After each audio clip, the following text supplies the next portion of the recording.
Hi everyone, welcome back to my channel. Hi if you're new, and welcome to my April reading wrap up, which I am starting on the floor of my office. And the reason for this is I need to return quite a few of these books to the library today because they've been reserved by other people. And I packed them up this morning, and then it occurred to me, well, if I return them today, I can't show you while I talk about them. So let's start filming my wrap up for the month now. And then hopefully we will be finishing this at home later in the month. So I'm going to jump straight in. The first book that I read is The Witches of Vardar by Anya Bergman. I really enjoyed this book. I really did. So here we've got a young girl who is really setting out to save a family member who's been accused of witchcraft. We've also got another character. The chapters alternate between the two, and she is taken prisoner but ends up having some involvement with those being trialed for witchcraft. And she's trying to sort of assist those that are doing the trials so she gets out of prison. There is a lot of drama. I really enjoyed this, I have to say. I like the alternating chapters and then when the story sort of came together, but it was just brilliant. Would highly recommend. And what I didn't realise is actually a lot of this book is based on true events, but I devoured this in a few days. I really did. It was action-packed all the way through. I didn't see much of it coming, if any of it. Definitely not the ending. That completely threw me, and it was just a brilliant story. So yeah, would recommend. Then Rainbow Grey, Battle for the Skies. This is book 3 in the Rainbow Grey series by Laura Ellen Anderson. Loved it, absolutely loved it. I know with some series they start off really strong and then they sort of the sequels aren't quite as good. No, this is brilliant. It really is. Definitely, if you've been reading the Rainbow Grey series or you like a magical middle grade, would recommend.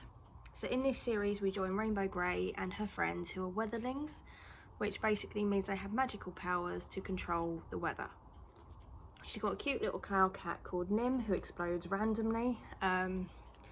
But she's got a friend who sort of can like control rain puddles, another one with snow and wind, and it's just absolutely brilliant. A really cute, magical, middle grade good time. Now, then I moved on to The Daughter of Dr. Moreau by Silvia Moreno Garcia. This was a 5-star anticipated read for me. I was so excited when I saw this had come out in the library. I was like, yes, I'm going to get a hard copy, it's great.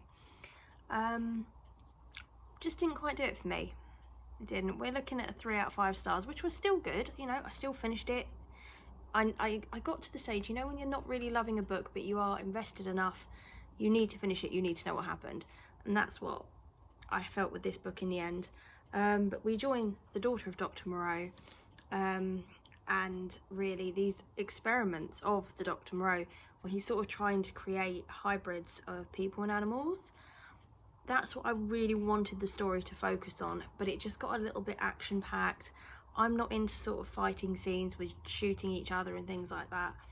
That's not really why I picked it up. I thought it was going to be really sort of focused on his hybrids, and it wasn't. Yes, they're in there, brief descriptions, but that's the bit that I picked it up for primarily. So it was an interesting read, just didn't wow me.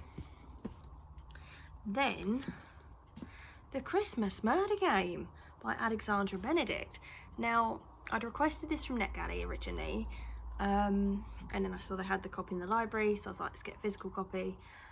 And I was really excited when I heard about this, but then on BookTube it kind of got ripped apart a bit, and I was like, oh, I'm a little bit nervous reading it now. I bloody loved it, I really did. So here, main character Lily, she gets invited to her late aunt's estate to play this Christmas game with her cousins, where they're basically competing for ownership of the aunt's house, sort of like the manor house. And they've got to solve some riddles every single day of the 12 days of Christmas to find a key, which is going to lead to the secret room, and the winner is going to inherit the house. The cousins, etc., they all hate each other with a passion. There's murder all the way through this book. It kept me guessing right to the end. I loved it. I didn't see the ending coming, so for me, definitely would recommend. It was really good. Then we finished an audiobook at last. It's been taking me weeks to finish this just because I've not been in a situation where I've been working on my own or something to listen to an audiobook, and that was really good actually, by Monica Hazy. It was fine. We joined Maggie, who is basically, she's going through a divorce, and it's mainly about her mental state and her struggle. She really did struggle for this sort of year that we joined her going through this divorce. She's struggling to maintain friendships and date other people, and that's really it. It's, you know, we sort of have really short chapters where she's going through her Google history, and then we'll join her where she goes to an event. It was fine. It was fine, it just wasn't well, but it was an interesting read. Then Make, Do and Mend in Applewell by Lilac Mills. I really had hoped this was a Christmas book. I mean, look at the cover. No, not particularly. I mean, Christmas is mentioned in it, but it's sort of like a chapter towards the end. But we join Lottie and her husband Henry and their 3 children, where they're going through difficulties. Henry loses his job. He doesn't immediately tell Lottie, which of course makes her think that there's stuff going on. So they've got a bit of a relationship strain at that point, but it's a good read. It's a very predictable read, but I don't always think that's a bad thing. But for me, it was kind of like a solid 3 stars because it was good, but it wasn't particularly memorable. I don't think it's going to be one of those books that stays with me, if you know what I mean. And then the last one for this section is 50 Words for Snow by Nancy Campbell. This is a non-fiction.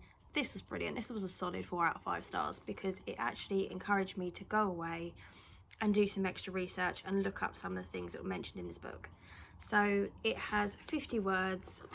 You get cute little snowflake pictures through it as well. But 50 words that are linked to snow. So snow drifts, or I don't know, snow women, and like you'll get like a folklore tale, or it'll have like an avalanche related word, and then you'll hear about a historical avalanche that happened. So you get this word and then you get a little bit of backstory for a few pages behind it. That was another really good thing about the book. The chapters were only 2 to 3 pages each, which just meant it was a really good book. If I had 5-10 minutes here and there, I could pick it up and maybe finish a chapter or 2.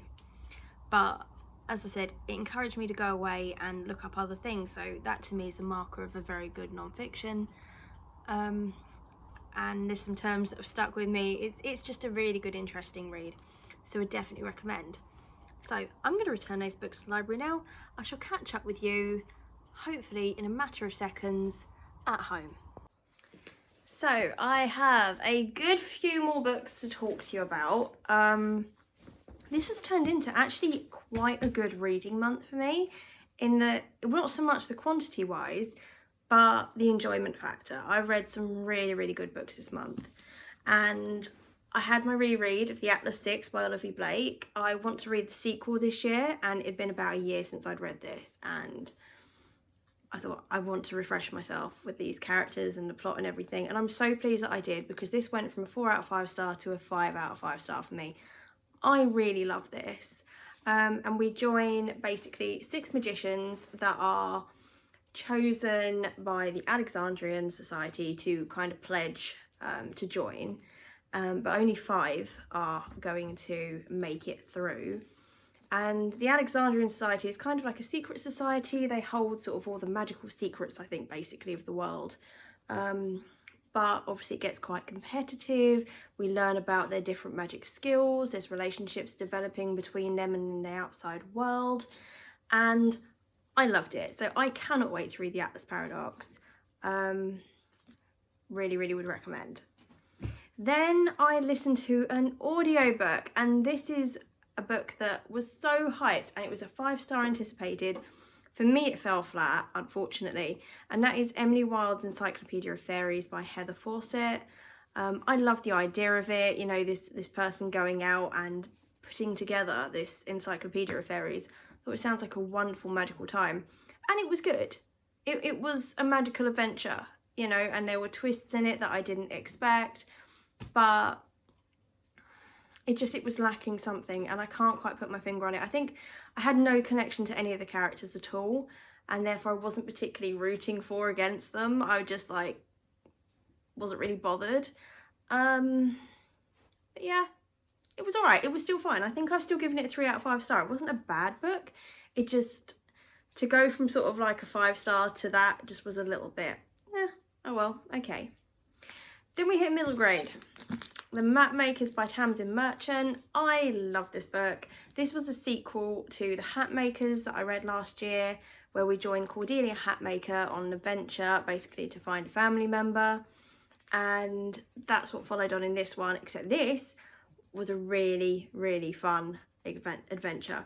So basically they're different families in London. You've got the hat makers, the cloak makers, the glove makers. They're all against each other basically. And in this, inevitably, they're going to start coming together to sort of go up against this not so nice person. But it was just such a good time. I really enjoyed it. It was so fast paced and I really, really hope this series continues.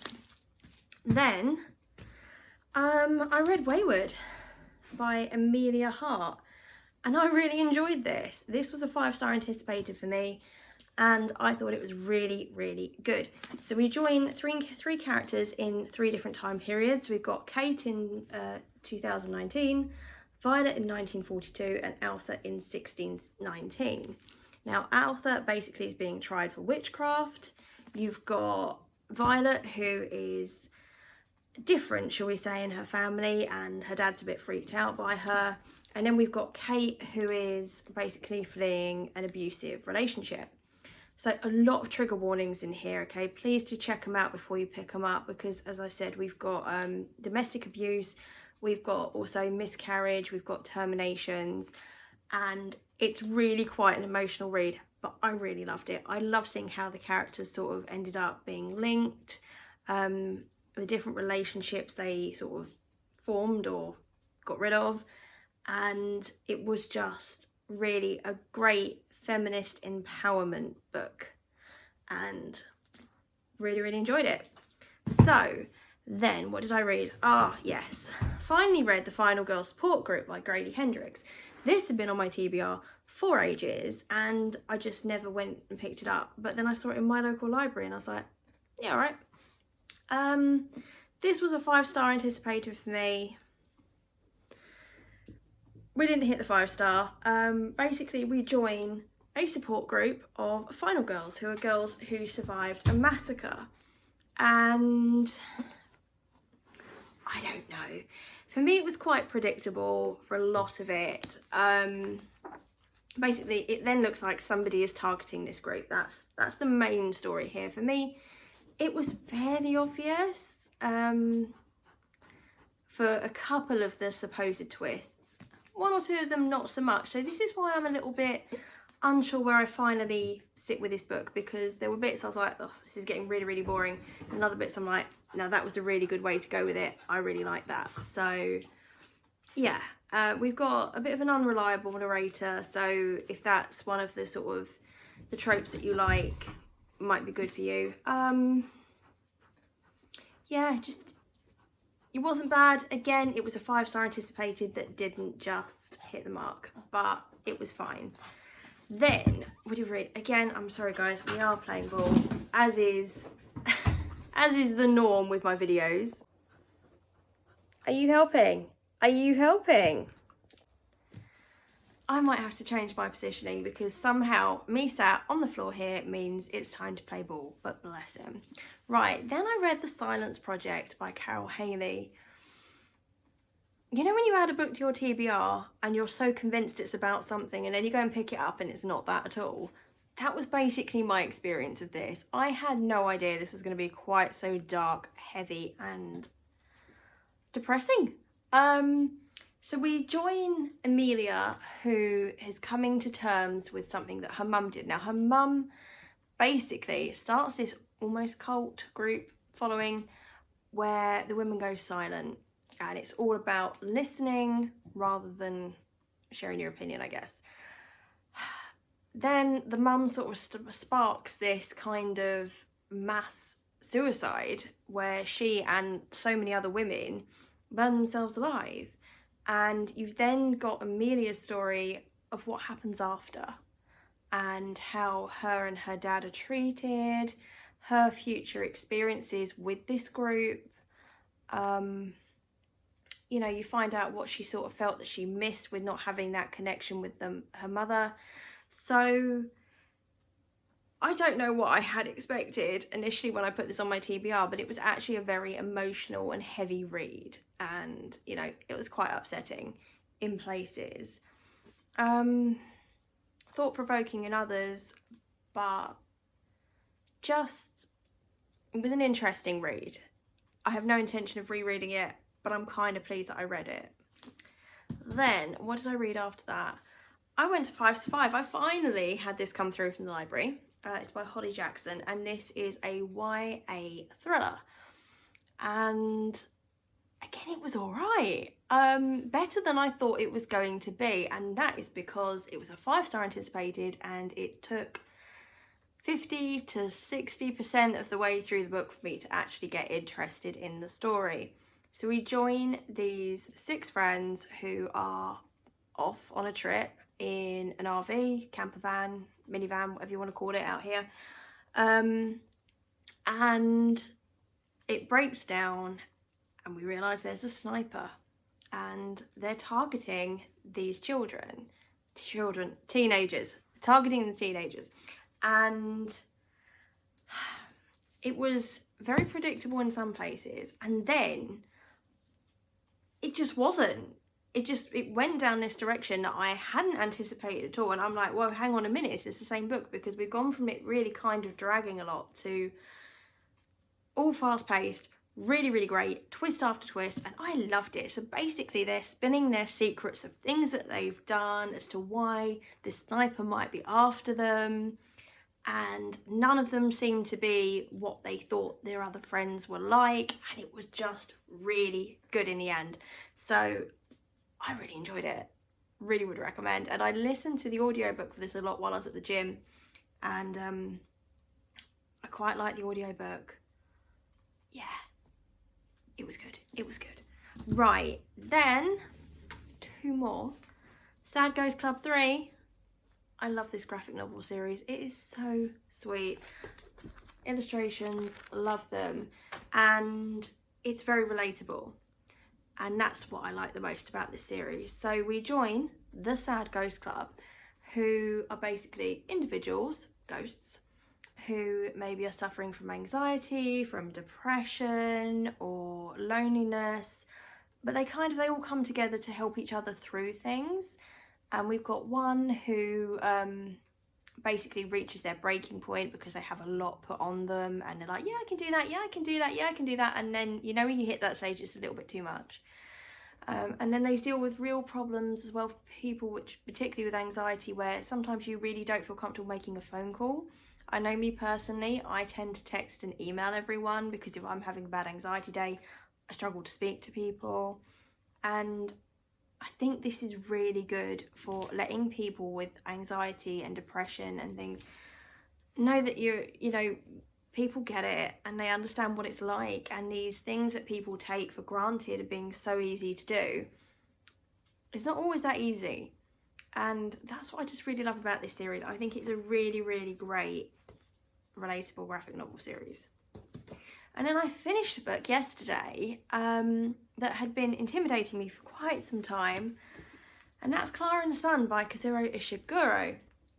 And I've been very nervous to pick this up, and then I finally pick it up and I flicked through it and I thought, oh, I'm just going to read a chapter or 2 that evening. And there's no real chapters, it's just split into 6 sections, and some of them are quite sizable. We're talking like maybe 40-50 pages plus, and I'm like, oh, I don't know, bit unsure about this. But I also listened to this partly on audiobook as well, and you know what, it was really good. So if you're a bit intimidated by it, I really recommend giving it a go. So our main character is Clara, and she is an AF, which is an artificial friend, and it's about her journey where she's initially in the shop, and then she gets chosen by this girl Josie, and then goes to live with her. She's helping that family through some things. There are some moral dilemmas that get discussed in this about what I can actually see being a possible future of artificial technology. Quite worrying, really. but I'm not going to spoil it for you. You've just got to read it and pick it up, but definitely would recommend. So that's my wrap up for April. Really mixed here. A lot of 5-star anticipated reads that I finally picked up and went for. Some really hit the nail on the head with a 5-star, others maybe not so much, but I don't think there's anything that I really regret reading. A roll on May basically, and if you liked any of those, let me know what your thoughts were. If you didn't like any of those, you disagree with me, please let me know why and your thoughts.